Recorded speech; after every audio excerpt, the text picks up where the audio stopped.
அவர்கள் பங்கேற்ற பாவலர்களுக்கும் கவிஞர்களுக்கும் அயலகத்திலிருந்து இந்த நிகழ்ச்சிக்கு மெருகூட்டும் நெஞ்சார்ந்த கொள்கிறேன். நன்றி, வணக்கம்.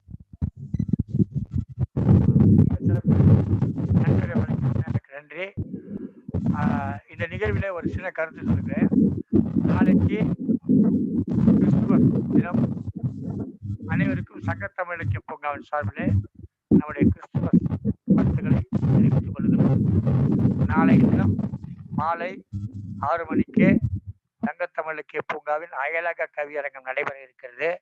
அந்த கவியரங்கிலே இதுவரை வலைத்தொடர்பு கிடைக்காமல் போனவர்கள், கவிதை பேசி சரியாக கேட்காமல் போனவர்கள், ஏதோ ஒரு காரணத்தால் அவர்களுக்கு அயலக கவிதைகள் வாய்ப்பு கொடுத்தும் கலந்து கொள்ள முடியாமல் போனவர்கள், இப்படிப்பட்டவர்கள் முக்கியமாக இடம்பெறக்கூடிய ஒரு கவியரங்கத்தை நாளைக்கு நடத்துகிறோம். அந்த கவியரங்கத்திலே நாளைக்கு அவர்கள் எல்லாம் கலந்து கொள்கிறார்கள். திரளாக நிறைய பேர் கலந்து கொள்ள வேண்டும். கவிஞர் பெருமக்கள் அனைவரும் தங்களுக்கு தெரிந்த அனைத்து குழுமங்களிலும் அதற்கான செய்தி வெளியிடப்பட்டிருக்கிறது. அதை உடனே வெளியிடுகிறோம்.